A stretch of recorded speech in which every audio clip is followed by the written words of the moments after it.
একটি মেয়ে হাসপাতালে হাত সেলাই করাতে গিয়েছিল, কিন্তু সেখানে ডাক্তার তার সাথে খারাপ কাজ করে। জ্ঞান ফেরার পর ডাক্তার তাকে বলে এগুলো শুধু তার মনের ভুল।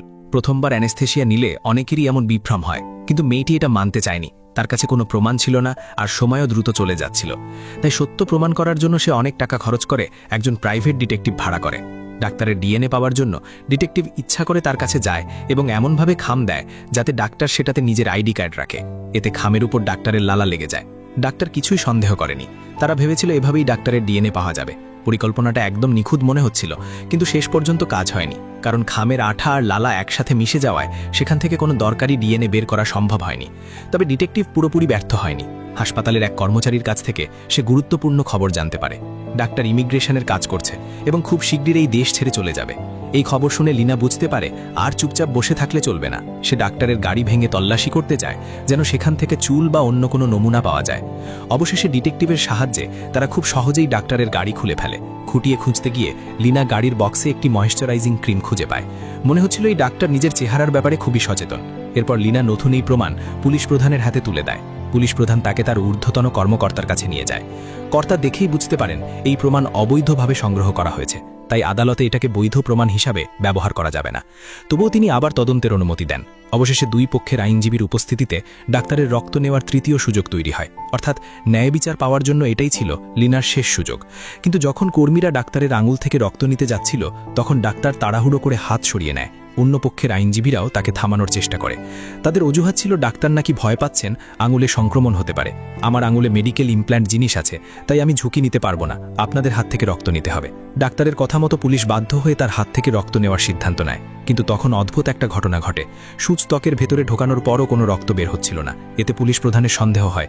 নার্স ব্যাখ্যা দেয় হয়তো সূচের সমস্যা হয়েছে, তাই একটু ঠিকঠাক করার পর নতুন একটি সূচ ব্যবহার করা হয়।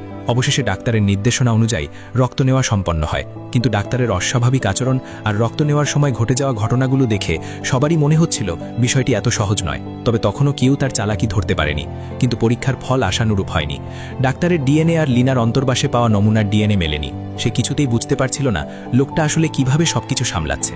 কিন্তু খারাপ মানুষ নিজের স্বভাব বদলাতে পারে না। কিছুদিন পর ডাক্তার বুঝতে পারে পরিস্থিতি শান্ত হয়ে গেছে, তাই সে আবার অসতর্ক হয়ে পড়ে। একদিন হাসপাতালে সে আবার এক তরুণীকে খারাপ নজর দেয়। যেহেতু সে দেশ ছেড়ে চলে যাওয়ার প্রস্তুতি নিচ্ছিল, তাই তার ভয় আরও কমে গিয়েছিল। মেয়েটির শুধু হাড় ভেঙেছিল, আঘাত খুব গুরুতর ছিল না। তবুও ডাক্তার তাকে পর্যবেক্ষণের অজুহাতে রাতভর চিকিৎসা কক্ষে থাকতে বলে। রাতে যখন মেয়েটি ওষুধের প্রভাবে অচেতন ছিল, তখন ডাক্তার আবার তার কক্ষে গোপনে ঢুকে পড়ে। কিন্তু এবার মেয়েটি চুপ থাকেনি। নতুন ঘটনা ঘটার সঙ্গে সঙ্গেই পুলিশ দ্রুত ব্যবস্থা নেয়। প্রথমেই তারা সেই নিষ্ঠুর ডাক্তারকে আটক করে। এরপর তার চুল আর রক্তের নমুনা সংগ্রহ করা হয়। পরীক্ষার পর অবশেষে ডিএনএ পুরোপুরি মিলে যায়। এত বড় প্রমাণের সামনে ডাক্তার শেষ পর্যন্ত নিজের অপরাধ স্বীকার করতে বাধ্য হয়। তবে পুলিশ তখনও বুঝতে পারছিল না আগেরবার সে কিভাবে ডিএনএ পরীক্ষাকে ভুল প্রমাণ করেছিল। পরে ডাক্তার পুরো সত্য প্রকাশ করে।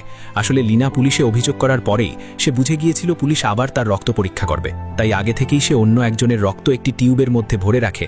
এরপর ছোট একটি অস্ত্রোপচার করে সেই টিউব নিজের শরীরের ভেতরে বসিয়ে দেয়। অর্থাৎ আগের প্রতিবার রক্ত নেওয়ার সময় ডাক্তার শুধু সঠিক কোণ ঠিক করত, আর তখন বের হতো অন্য মানুষের রক্ত, নিজের নয়। নিজের অপরাধ লোকানোর জন্য সে নিজের শরীরের উপরও এত নিষ্ঠুর কাজ করতে দ্বিধা করেনি। অবশেষে মামলাটি সবার সামনে প্রকাশ করা হয়। দীর্ঘ আলোচনা শেষে জুরি সিদ্ধান্ত দেয় যে ডাক্তার দোষী। বহু প্রতীক্ষার পর লিনা অবশেষে ন্যায় বিচার পায়। এরপরই মামলার সমাপ্তি ঘটে। এই সিনেমাটি একটি বাস্তব ঘটনার উপর ভিত্তি করে তৈরি। 23 বছর বয়সী জিনবো লি ঝানসান মদ্যপান অবস্থায় এক ডাক্তারের দ্বারা নির্যাতিত শিকার হয়েছিলেন। কিন্তু অভিযুক্ত ব্যক্তির শহরে অনেক সুনাম ছিল। প্রায় সবাই কোনো না কোনো সময় তার চিকিৎসা নিয়েছিল, তাই কেউ বিশ্বাস করতে চাইছিল না যে মেয়েটি সত্যিই ভুক্তভোগী। বরং অনেকেই তাকে অপমান করেছিল আর খারাপ কথা বলেছিল। এই সময় সে ভয়ে, অনিশ্চয়তা ও মানসিক কষ্টের মধ্য দিয়ে গেছে। কিন্তু শেষ পর্যন্ত নিজের সাহস আর দৃঢ় বিশ্বাসের জোরে সে নারীদের অধিকার আর সম্মান রক্ষা করতে সক্ষম হয়েছে। কিন্তু বাস্তবতা অনেক সময় সিনেমার চেয়েও বেশি নির্মম হয়।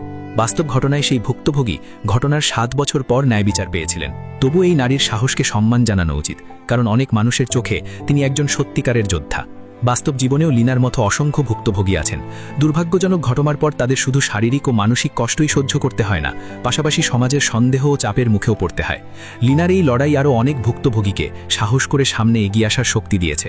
আর এখানেই সিনেমার গল্প শেষ।